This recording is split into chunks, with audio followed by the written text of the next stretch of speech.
Hey, what's up guys? Will here for GSM Arena. The Galaxy S21 Ultra has the most advanced camera setup we've seen from Samsung yet. It has 4 cameras, including 2 zoom lenses. But in our main review of the phone, we mentioned that these cameras weren't reaching their full potential. What do we mean by that? And are these cameras worth upgrading to if you already have a recent Samsung flagship? We'll try to answer that in our S21 Ultra camera review.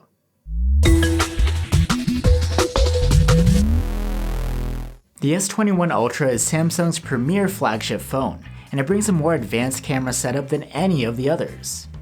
There are 4 cameras on the back, a 108-megapixel no-nacelle main camera, a 12-megapixel ultrawide with autofocus, and 2 zoom lenses, a 10-megapixel 10x folded periscope zoom, and a traditional 10-megapixel 3x telephoto, both with dual-pixel autofocus and OIS. I have to mention that ours is the version of the phone with the Exynos 2100 chipset. There may be slight differences from the Snapdragon version. Let's start off with 12-megapixel photos from the main camera. These are excellent. There's plenty of resolved detail, outstanding dynamic range, almost no noise, and natural-looking colors. We do feel that these photos are a bit over-sharpened though, which you can notice in areas of complex detail. Here's a comparison to the main camera's output from the Galaxy S21 and last year's S20 Ultra.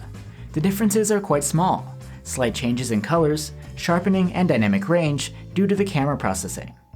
Samsung's live focus mode is now called portrait mode. By default, the phone uses a 2x zoom, cropped from the main camera, though you can opt for a wide portrait too. Subject detection and separation are outstanding, even with messy hair, and you get excellent levels of detail and great colors. 12-megapixel shots from the ultrawide camera are good, with accurate colors and decent contrast and dynamic range. But overall, these aren't great. They appear to be over-processed with heavy noise reduction, and you lose out on fine detail because of that. The ultrawide photos from the S21 or the S20 Ultra aren't any better though. They're all equal in quality. There is one clear improvement here. The ultrawide has autofocus, so you can use it to take close-up macro-style shots. These are lovely. They are sharp and colorful, with some very nice, intricate details. Even though both of the S21 Ultra's telephoto cameras have a 10-megapixel sensor, they output photos in 12 megapixels. This is consistent with the other cameras, but it means that there is some upscaling involved and loss of quality because of that. 3x zoomed shots are decent, with accurate colors and low noise, and great dynamic range. We aren't fans of the processing though. There seems to be additional sharpening thrown in to offset the effects of upscaling. Here's a comparison to the 3x zoom you get from the S21. The Ultras are sharper, more detailed, and less noisy, since it has a true 3x telephoto, while the S21 achieves its zoom by cropping and upscaling the center of a large sensor. The S21 Ultra's 10x zoom camera is really nice. We've never had this level of optical zoom on a Samsung before. You get great dynamic range, accurate colors, and good contrast too. But the detail level is just average, maybe thanks in part to the upscaling. And you can see processing artifacts here and there, especially around moving objects. A similar zoom level on the S20 Ultra would just be done digitally, on top of the native 4x zoom, so it makes sense that the S21 Ultra's is much nicer. Now on to low-light shooting. Low-light photos from the main cam are just okay. The detail level isn't great, there's plenty of noise, and highlights are clipped. Still, the quality lines up with what we got with the S21 or the S20 Ultra. The differences are quite small. If you turn on night mode on the S21 Ultra, the improvement is remarkable. There is pretty good detail, and you get balanced sharpness, very low noise, saturated colors, restored highlights, and well-developed shadows. Night mode photos from the main cam of the S21 or the S20 Ultra are nearly identical too. Shooting in auto mode with the ultrawide cam at night won't get you great results. These are dark, with poor detail and plenty of noise. The low-light results from the S21 or S20 Ultra's ultrawide cameras are nearly the same as those from the S21 Ultra, which makes sense because they all use the same sensor. But again, the night mode really saves the day. It gets rid of the noise, improves the exposure, restores clipped highlights, and exposes more detail in shadowy areas. Colors look much better too. The results are very similar from all 3 smartphone models, except for small differences like the colors. When zooming in low light, the S21 Ultra is the clear winner thanks to its 3x optical zoom and dedicated 10x telephoto.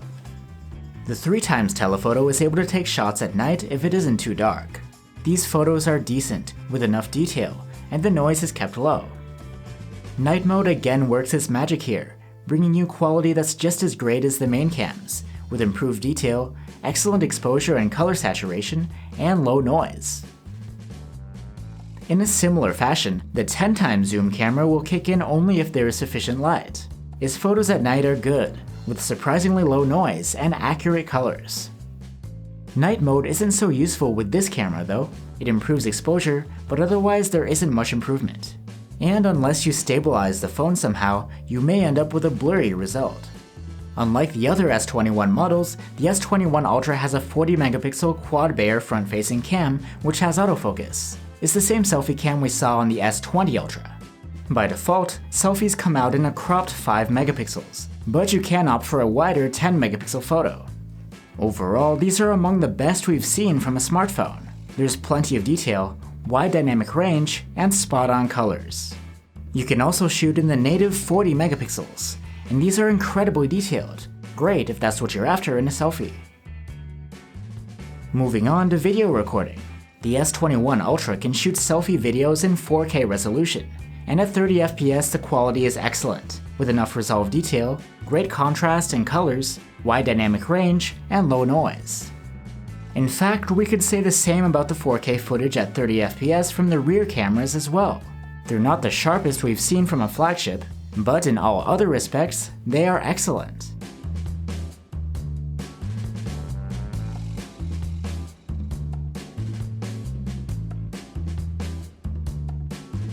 We aren't fans of 4K videos taken at 60 FPS though. They appear to offer only about half the amount of detail, and look rather soft. Here's an example from the main cam. You also have the ability to shoot video from the main cam in 8K resolution at 24 FPS. This footage isn't very good. It's quite soft, and suffers from compression artifacts. It is useful in that you can take snaps out of the 8K footage as stills. This way you can capture a series of quick or exciting moments. Once you manually downsize the full-res snaps, they look decent. And electronic stabilization is available on all shooters, in all modes. It does a great job in smoothing out your footage. So there you have it guys. The Galaxy S21 Ultra delivers an excellent camera experience. It's the most versatile setup we've gotten yet from Samsung. However, we do have a couple of complaints here. The first and most obvious one is that the camera quality is hardly any better than what you could achieve with the lower tier Galaxy S21s, or even last year's Galaxy S20 Ultra.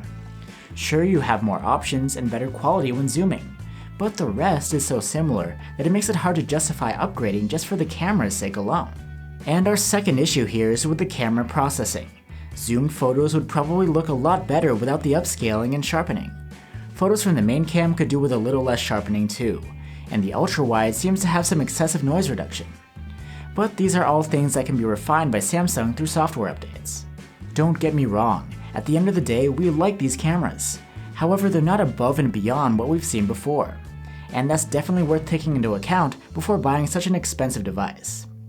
Thanks for watching, and see you on the next one.